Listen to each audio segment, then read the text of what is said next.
I'm going to take it straight out to Jeffrey in Seoul. And first of all, can you put this into context for us? Because it looks as though this trial could potentially take at least 18 months. Does J.Y. Lee, the warrant and the arrest, does he remain behind bars for that amount of time?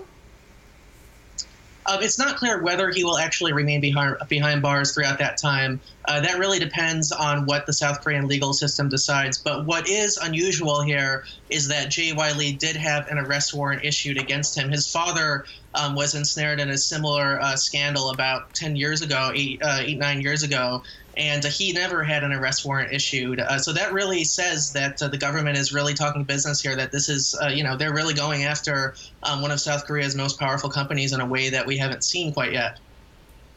David, it's interesting. The share price doesn't seem to have been particularly affected by this current scandal at the conglomerate. It's incredible how the mighty do fall, but how much do you think this really does affect business? Well, with Samsung, when it rains, it pours. I mean, they're still sort of recovering and not even fully at all recovered from the exploding phone problem that they've had. And, I would say it's a company that's been in a lot of sort of it's sort of like in suspension with his father, who's really the CEO, so ill that nobody really knows who's in charge. He's been running the company, this guy Lee, who's now under arrest because his father, who they can't really get rid of because it's a family-controlled company, has been so ill. But, that's not a good situation at a time when they're facing such a massive challenge as they've faced recently with these phones. So this is a pretty daunting development. But it just goes to show how negative sentiment is becoming globally against the powerful, I'd say. I think it sort of dovetails with a lot of other global developments. What's happened in Korea with the impeachment and everything, it's a very difficult time there.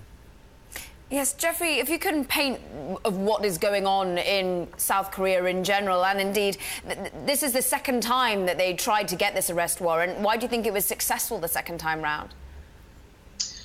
Well, this particular judge has more of a reputation for not being pro-business as the other judge. The previous judge who rejected the warrant, to be honest, we don't really know what happened in the court that day. There's no transcript that's been published.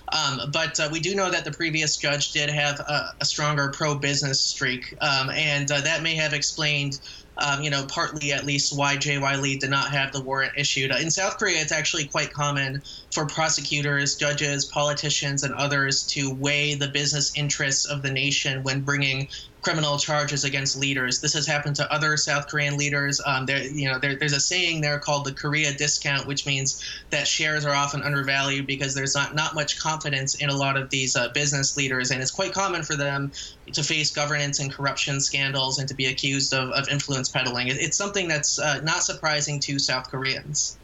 And Jeffrey, just to you again, does Samsung become in disarray because of their de facto leader in jail? Or paint us the picture of what happened under the father. This isn't the first time the leader of the business has been tainted with scandal, and the business seems to be able to be directed by that very person. Well, I've interviewed hundreds of people in Samsung at some of the highest levels, and they very consistently said that when the chairman is gone, the business activities are almost always not affected. Samsung, despite what's happening, despite the governance, the poor governance up top, they do have a lot of the world's most talented designers, engineers. They do make very good hardware, and I've never heard of the actual business itself being interrupted. And that's something that Samsung really has to deal with. That's something that they have to grapple with, because they've built this empire over the past 20 years that just spans across around 70 affiliates. They make everything. I mean, they make ships, they make chips, they make smartphones, they make all the parts inside the smartphones. And, a single leader, J.Y. Lee, he may be intelligent, he may be a great diplomat for the company, but he's not someone who can actually run every single, business in that way. They really do rely on their staff engineers and their managers to get things done.